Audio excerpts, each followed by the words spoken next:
So the first one, AB. I'm sure you guys knew what to do here. To find AB, you need the coordinates of A and the coordinates of B. Okay? And then just subtract it like we did. Okay? So we're going to take the parabola, okay, and put it equal to 0, that we can find the x-intercepts. Okay?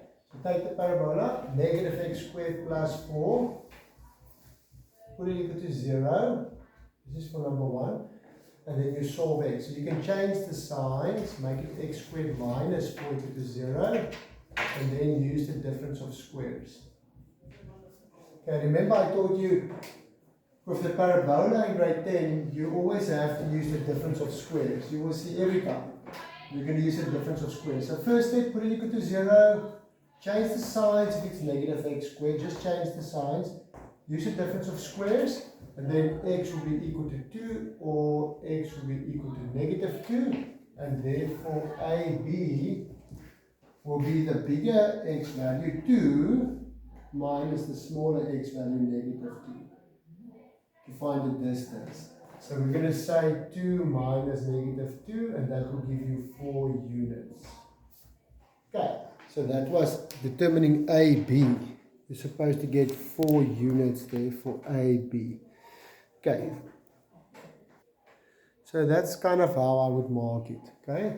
Like I say, one for putting it equal to 0, one for factorizing it, one for getting your two solutions for x, the x-intercepts, and then subtract the bigger one from and the smaller one, 2 minus negative 2, and then get your answer 4 units.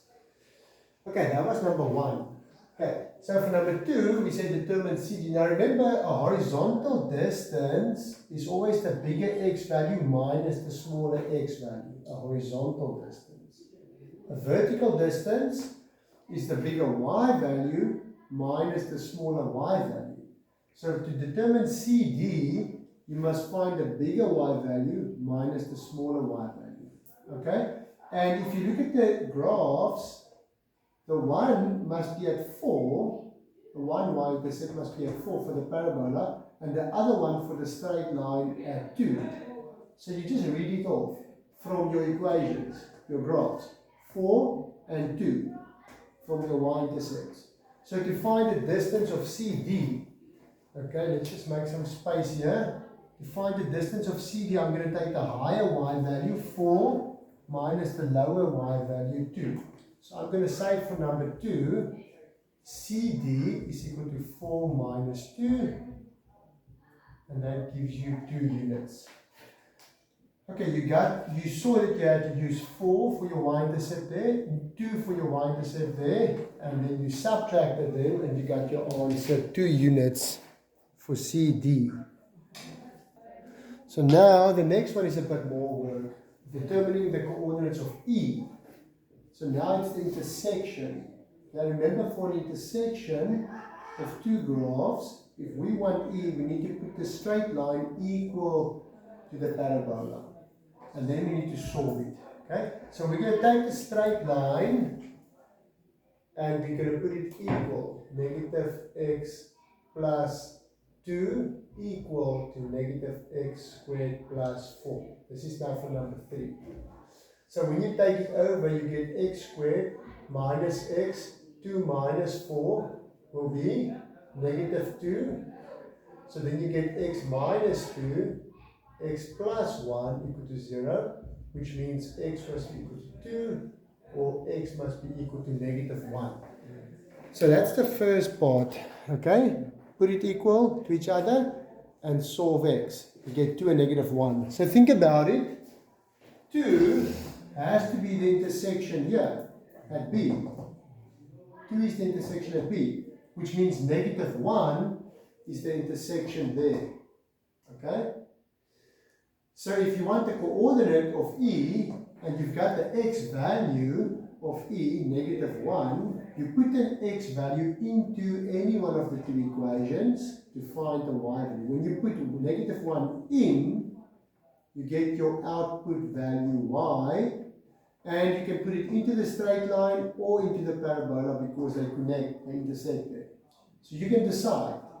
If it's easier for you to put it in here, then you put it in here. then you say I'm going to put negative 1 into the straight line, and I'm going to get G negative 1 is negative 1 plus 2, which gives me 3. Okay, put it in that way. It's a little bit easier.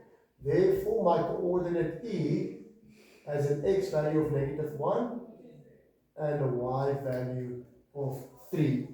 So there's the coordinate of E. And 5 marks again. 1 mark for putting them equal to each other. Okay. Obviously the answer will count a mark, your final answer. And obviously finding E, finding x, deciding which x to use, substituting the negative 1. Okay. So basically factorizing, getting your x value, substituting the correct one, getting the y value, getting the coordinate of E. It's 5 marks. Okay. So, Yes. So now this last question, determine the values of x for which gx will be bigger or equal to fx. Okay. So we need to find out where is gx, the straight line, bigger or equal to fx, the parabola. Basically, where's the straight line above the parabola? Okay. Now, if you look carefully, it might be better in this case to check where is it smaller. Okay, this part here is where the straight line is below the parabola, as you can see, because the parabola is there. So this part is where the parabola is bigger, which means this part here is where the straight line is bigger. Clearly, the straight line is above the parabola. And here also, the straight line there is above. You see, there's the parabola. Down there, the straight line is higher. So this part, the straight line is above the parabola. This part, the straight line is above the parabola. So it's bigger than the parabola. So now we know what that part is. That is at negative 1. And we know what that is. That is at 2. So from negative 1 back, when I go from negative 1 back, the straight line is above the parabola. Or when I go from 2 forward, the straight line is above the parabola. So you can say my answer must be x smaller or equal to negative 1 or x bigger or equal to 2. That part, the straight line above. This part, x negative 1, smaller or equal to negative 1, the straight line is above the parabola. So that's your two answers. Smaller or equal to negative 1, bigger or equal to 2.